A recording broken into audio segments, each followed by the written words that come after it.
অনেক মহিলারা বলে সকালে ঘর ঝাড়ু দেওয়া ছাড়া ও রাত্রে ঘর থেকে কাউকে কিছু দেওয়া যাবে না। ও সকালে ঘর ঝাড়ু দেওয়া ছাড়া কাউকে দেওয়া যাবে না, রাতে ঘর থেকে কিছু দেওয়া যাবে না। কিছু হাদিস আছে, হাদিসটা হলো হাদিসুন নেসা। হাদিসুন নেসা বুঝেন? এগুলো আমাদের মা চাষিদের মধ্যে প্রচলিত আছে, কোরআন হাদিসে এগুলোর কোনো অস্তিত্ব। এটা হলো এরকম একটা হাদিস যে ঘর ঝাড়ু দেওয়া ছাড়া কাউকে কিছু দেওয়া যাবে না। এগুলোর পিছনে বিভিন্ন ভিন্ন ধর্মী মানুষদের বিশ্বাস আছে, কাজ করে। এরকম আরো অনেক কিছু আছে, কিছু জাল হাদিস আমি চিন্তা করছি এগুলো নিয়ে। এগুলো কেন বানাইছে, কারা বানাইছে? সৎ উদ্দেশ্যে কিছু জাল হাদিস বানাইছে। সৎ উদ্দেশ্যে জাল হাদিস বানাইলেও সেটা অসৎ কাজ, হারাম কাজ। যেমন রাতে নখ কাটলে কি হয়? রাতে নখ কাটলে ওই যে নখকুনি হয়, বাচ্চা বলছে, দেখছেন? এটা হয়, সেটা হয়, দেখছেন? মুখস্থ এদের। আচ্ছা, রাতে নখ কাটলে কোরআন হাদিসে কোথাও নিষেধ নাই, আপনি রাতে কাটেন, দিনে কাটেন। এটা আমার মনে হয় কোনো সময় মুরব্বীরা চিন্তা করছে, পোলাপান রাতে নখ কাটতে গেলে অন্ধকারের মধ্যে, তখন হারিকানে মেমবাতিতে আপনার চেরাগের আলোতে, কি আর আলো থাকে, কাটতে গেলে হাত টাত কাটতে পারে। এই জন্য হয়তো পোলাপানের একটা হাদিস বানাই দিছে আর যে রাতে নখ কাটলে এটা হয়, যাতে দিনে কাটে। বাবা, এটা তখন হয়তো ঠিক ছিল, আলো ছিল না, ফকফকা আলো, দিনের চাইতে বেশি আলো। কারণ যদি সুবিধা হয় সে কাটবে, কোনো অসুবিধা নাই। একইভাবে দেখবেন যে আপনার অনেকে বলে, হুজুর শুনছি বই খোলা রাখলে, পড়ার বই খোলা রাখলে শয়তান পড়ে ফেলে। তা আমি বলি, শয়তান পড়ে ফেললে ভালো তো, এটা মানুষ হয়ে গেলে তো ভালো। যদিও শয়তান পড়ে শয়তানই করবে। যাই হোক, এটা একটা ভিত্তিহীন কথা, ফালতু কথা, মিথ্যা কথা, এর কোনো ভিত্তি নেই ভাই। শয়তান যদি বই পড়তে চায় সে খুলেও পড়তে পারে। আর শয়তান, সে তার জন্ম হয়েছে কত আগে, তার সব মুখস্থ। আপনার বই পড়ার দরকার নাই তো, সে তো পরীক্ষা দিবে না। এগুলো অযথা কথা। আমার মনে হচ্ছে এটাও কোনো মুরব্বীরা বানাইছেন এই জন্য যে পোলাপান বই খোলা রেখে দৌড় দেয় এদিকে সেদিকে, বাতাসে, মোরগে, এটাতে সেটাতে, গ্রামে গঞ্জে অসুবিধা হয়, ছিঁড়ে যায় পাতা পুতা, পোলাপানে ছিঁড়ে ফেলায়। এই জন্য যাতে বন্ধ করে থুয়ে যায়, দায়িত্বশীল ভাবে গোছায় থুয়ে যায়, এই জন্য একটা হাদিস মিথ্যা বানাই দিছে আর কি, যেটা হলে শয়তান পড়ে। বুঝেন নাই কথা? এরকম অনেক কিছু আছে। কোরআন হাতে থেকে পড়লে কি করা লাগে? ওই যে ডাল দিতে হয়, চাল দিতে হয়, লবণ দিতে হয়, এক এক এলাকায় এক একটা আছে। এটাও জাল হাদিস।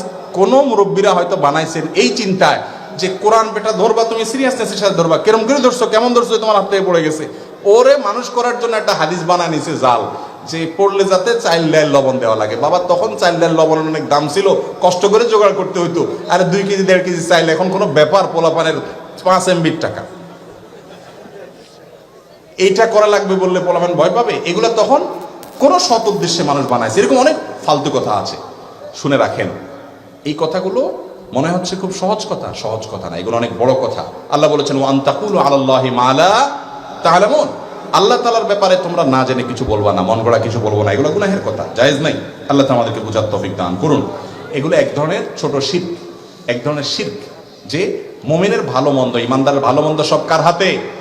এসব ফালতু বিশ্বাস করা যাবে না, অযথা বিশ্বাস করা যাবে না। অনেক রকমের আছে এরকম।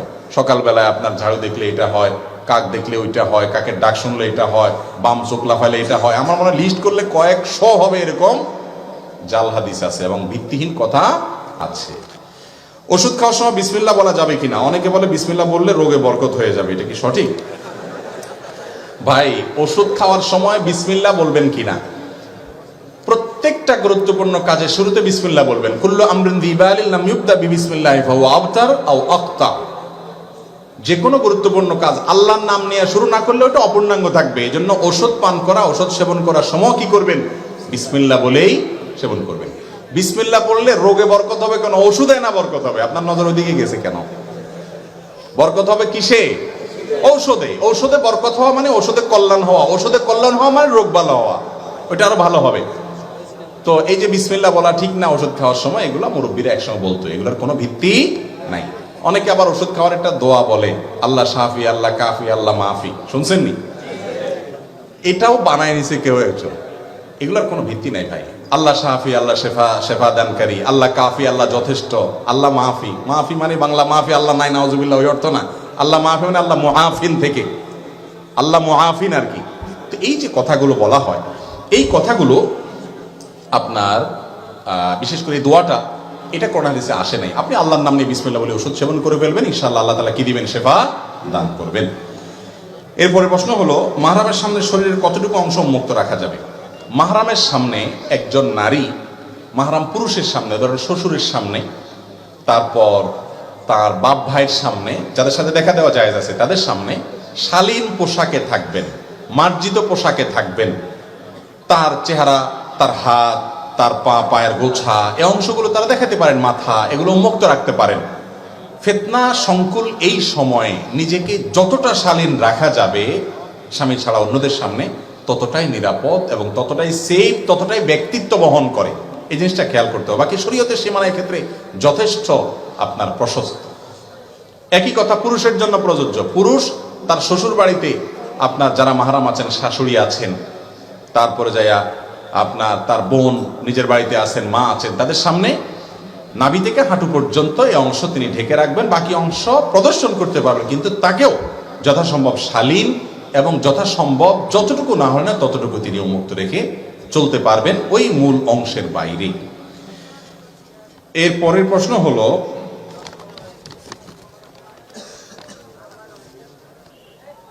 কারোর সাথে স্ত্রীর কথা ধরে মাতা পিতা ভাই বোনের সাথে সম্পর্ক ছিন্ন করা যাবে কিনা? কি বলেন, যাবে? এটা যে যাবে না এটা আমরা সবাই জানি, এটা তো প্রশ্ন করার ইস্যু না, কিন্তু এটা আমাদের সমাজে অনেক বড় ইস্যু হয়ে গেছে যে বইয়ের কথা শুনে মা বাবার সাথে সম্পর্ক ছিন্ন করে, আবার মা বাবার কথা শুনে অনেকে বইয়ের উপরে বিচার করে। আছে না নেই?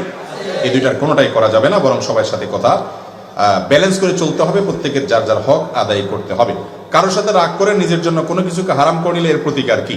কারোর সাথে রাগ করে যদি আপনি নিজের জন্য কিছু হারাম করেন, এটা জায়েজ নাই। লিমা তুহাররিমু মা আহাল্লাল্লাহু লাক, আল্লাহ যেটা হালাল করেছেন সেটা কি নিজে হারাম করা যাবে না।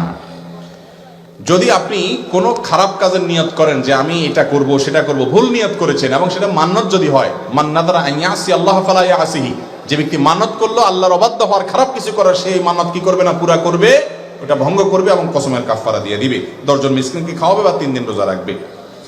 অনেক লোক বাহিরে চলাফেরা কাজকর্ম সব স্বাভাবিক করতেছে, কিন্তু মসজিদে চেয়ার নিয়ে নামাজ পড়া কতটুকু সঠিক? এই প্রশ্ন উত্তর বিভিন্ন জায়গায় দিয়েছি আমরা। যদি সে মাজুর হয়, একান্ত মাজুর হলে কি করতে পারবে? মসজিদে চেয়ারে বসে নামাজ পড়তে পারবে, দাঁড়ানো বা বসার।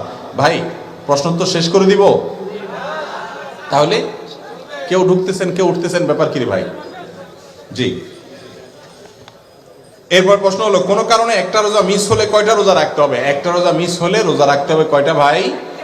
একটাই। যদি আপনার অসুস্থতার কারণে হয় তাহলে তো আল্লাহ তাআলা মাফ করবেন, আর ইচ্ছাকৃত যদি না রেখে থাকেন আল্লাহর কাছে মাফ চাবেন, তওবা করবেন। আর কাজা হিসাবে কয়টা রাখতে হবে? একটার জন্য একটাই রাখতে হবে। আর এরপরে প্রশ্ন হলো, রাসূল সাল্লাল্লাহু আলাইহি সাল্লাম ছাড়া কোনো পীর বা ব্যক্তির নামে দরুদ পড়া যাবে কিনা? যেমন কোন কোন দরবারে বিভিন্ন পীরের নামে দুরুদ আছে, আসসালাতু ওয়াসসালামু আলাইকা অমুক বলি। ভাই দুরুদের ক্ষেত্রে সারা বিশ্বের সমস্ত উলামা ইকরামে একমত, রাসূল করিম সাল্লাল্লাহু আলাইহি সাল্লাম ছাড়া অন্য কারোর জন্য সালাত সালাম এই সালাত শব্দ ব্যবহার করে দুরুদের যে ফরম্যাট, ওই ফরম্যাটে স্বতন্ত্র দুরুদ পাঠ করা যাবে না। এটা মাকরুহ, অপছন্দনীয়, এবং এটা দোয়া এবং সৎ উদ্দেশ্যে করলেও ভালো না। বরং কি করতে হবে?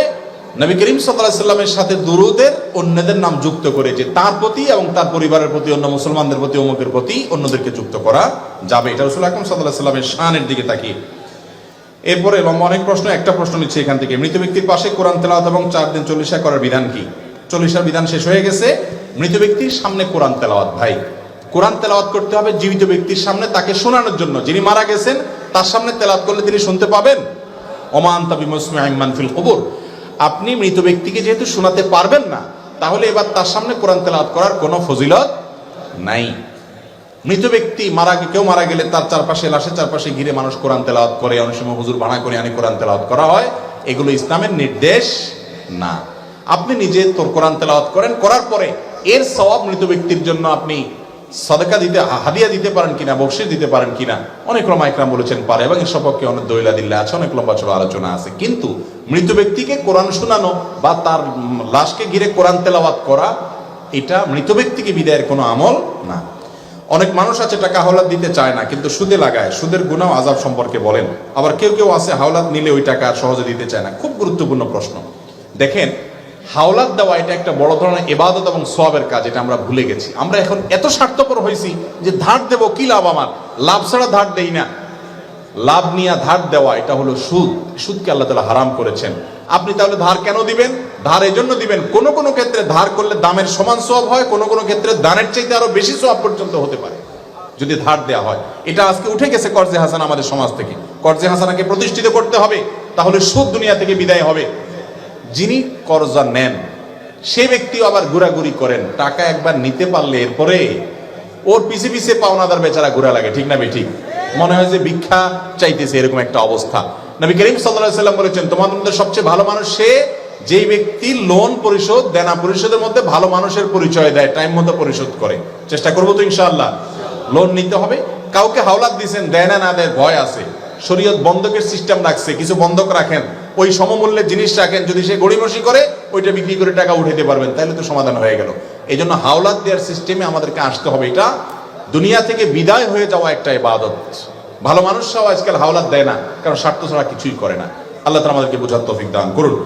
আমাদের সমাজে চা দোকানে দেখি একজন আরেকজনের পিছনে বদনাম, পরনিন্দা, গীবত করে। গীবতের গুনাহ কি হুজুর?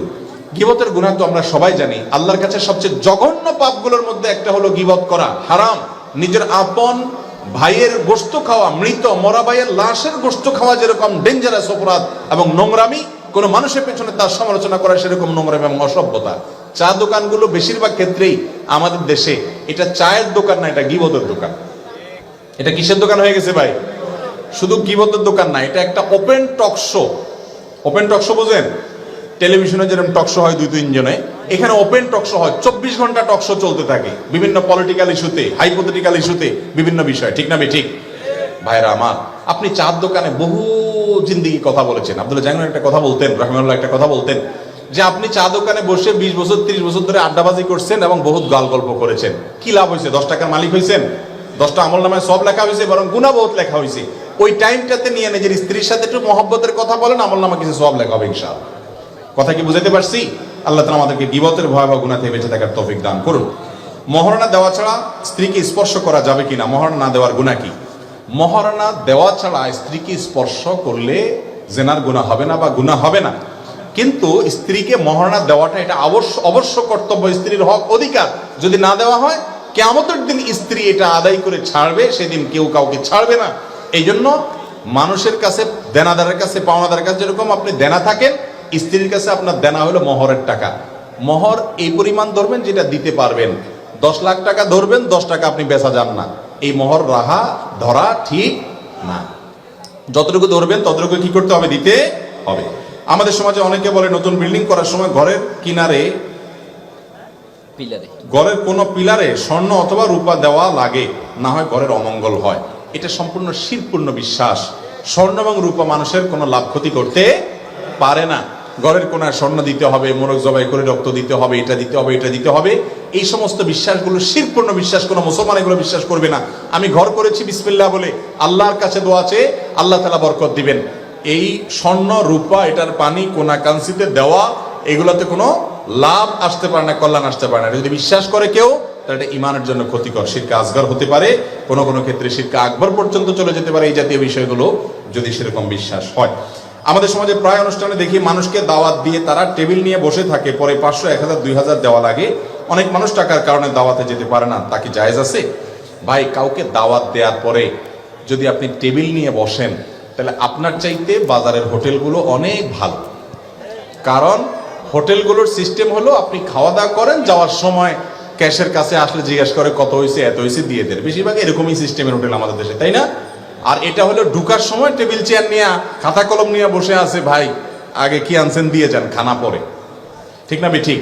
আমি প্রায় বলি ভাই, ডাকাইতে ডাকাতি করার সময় একটা অস্ত্র রাখে, আর এরা ডাকাতি করার সময় চেয়ার টেবিল আর খাতা কলম নিয়ে বসে, বেশ কম এতটুকু। এটা হলো ভদ্র বেশে ডাকাতি।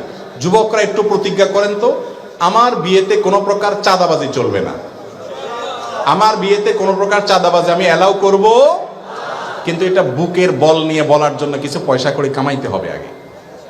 মা বাপ বলবে 2 টাকা নিজে কামাইতেও পারে না, আবার বাধাও দিবা, তখন ঝামেলা পড়বেন কি পড়বেন না। এই জন্য হক হালালে কামাইয়ের জন্য পরিশ্রম করবেন, যুবকরা পরিশ্রমী হবেন। এর পাশাপাশি আপনি এই অনাচারের বিরুদ্ধে দাঁড়াবেন। ভাই, আজকাল কিছু কিছু দাওয়াত আছে, এগুলো পাইলে মানুষের মন খারাপ হয়, বিশেষ করে মধ্যবিত্ত, নিম্ন মধ্যবিত্তের। অলিমার দাওয়াত দিলে, আকিকার দাওয়াত দিলে, বিয়ের দাওয়াত, এই জাতীয় দাওয়াত দিলে, কেন? কারণ জানে এখানে ফ্যামিলির সবাই মিলে খাইলে নয় 2000-3000 টাকা খাইতে পারবো, এর বেশি না, কিন্তু দেওয়া লাগবে 5000, ঠিক না ঠিক? লস প্রজেক্ট, তার চাইতে চাইনিজে খাওয়া ভালো। এই জন্য এরকম কোনো অনাচার করা জায়েজ নাই।